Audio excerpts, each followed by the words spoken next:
Hi everyone! So in today's video we are going to be making one of the most famous and popular Indian and Pakistani dishes, which is boneless chicken dum biryani. I know it's one of my favorites and it's a great option for if you're entertaining or throwing a party.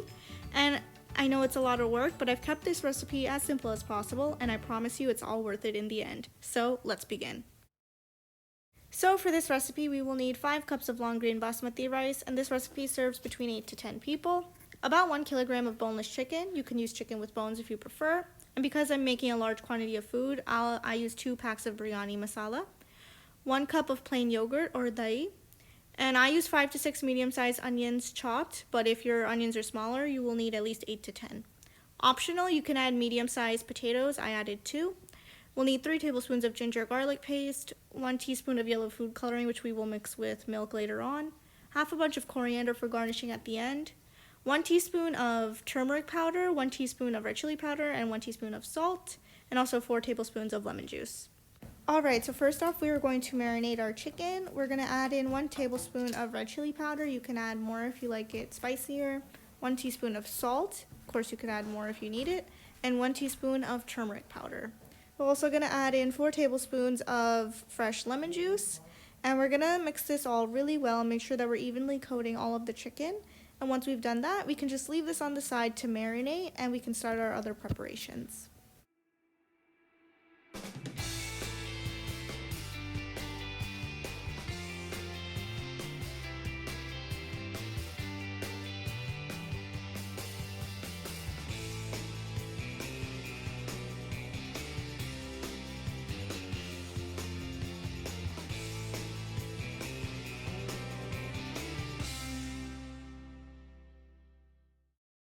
Okay, so now we're going to heat up about 2 cups of oil on high heat in a pot, and then we can add in all of our chopped onions, and we're going to fry them until they are nice and dark brown.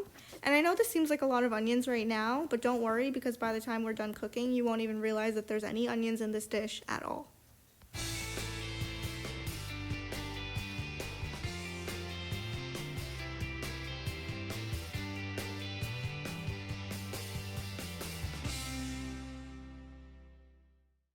Okay, now that our onions are dark brown, we can go ahead and add in all of our chicken, and we're going to mix this really well with the onions and fry it for about 5 minutes.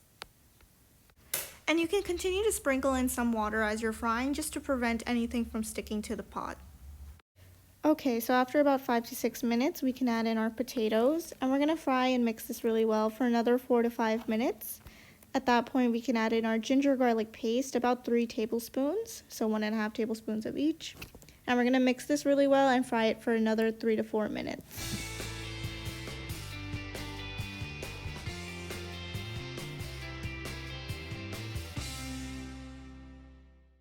And now we can add in our biryani masala. I'm adding in 2 packs because this is a large quantity of food. If you're making less, you can also add in less masala. We're going to mix this really well. And I will mention that I like to use the Laziza or Shan biryani masalas, but you can use whichever company you prefer. And I'm just sprinkling in water to prevent anything from sticking to the pan. And we want to fry this on medium heat for 2 to 3 minutes. And at this point you can taste check and see if you need to add anything else, more salt, more red chili powder, whatever you think it needs. So at this point we can add in 1 cup of plain yogurt, and we're going to mix that really well and fry it for another 2 to 3 minutes. And after that, I want you to see if your masala is looking dry. If it is, you should add a little bit of water. Just use your own judgment and make sure that it looks about the consistency that you can see in this video. Once you get that, you can lower the flame and put on the lid and let it cook for about 15 to 20 minutes. Just make sure you stir it every 5 minutes to prevent any masala from sticking. And now we're going to boil our rice. So about 14 cups of water should be good. And you're going to add in salt, cumin seeds, cloves, peppercorns, cardamoms, and bay leaves for a nice aroma. Once the water is at a boil, you can add in 5 cups of long grain basmati rice. And we want to make sure that you mix this well, and it should be 95% cooked when you're done with it. It should just be a little undercooked because it's going to continue to cook on the dum when it's mixed in with the masala. So while the rice is cooking, I'm going to mix a little bit of this yellow food coloring with some milk so we can sprinkle that on top at the end. So once our rice is about 95% cooked, we can strain it and make sure that your masala is cooked. If you need to cook it longer than 20 minutes, feel free to do so. Once it is, we can layer the rice on top of the masala like I'm doing here. And we're gonna add a little bit of that yellow food coloring on top. We're just gonna sprinkle it. And I also chopped some coriander and threw that on top as well for a nice garnishing. And then we can put on the lid and let this cook in steam or on dum for about 15 to 20 minutes.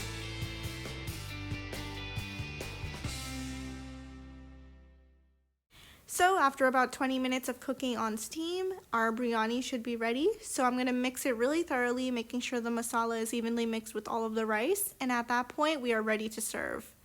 Like I said before, it's one of the most famous dishes and it's definitely a crowd favorite. So you can serve it at parties with some raita and salad, and I'm sure everyone will love it. So if you enjoyed this video, please give it a big like and share it with your friends. Comment down below with any questions or requests you have, and subscribe for future videos. And make sure that you hit that bell icon so you get notified every time we post. Thanks for watching!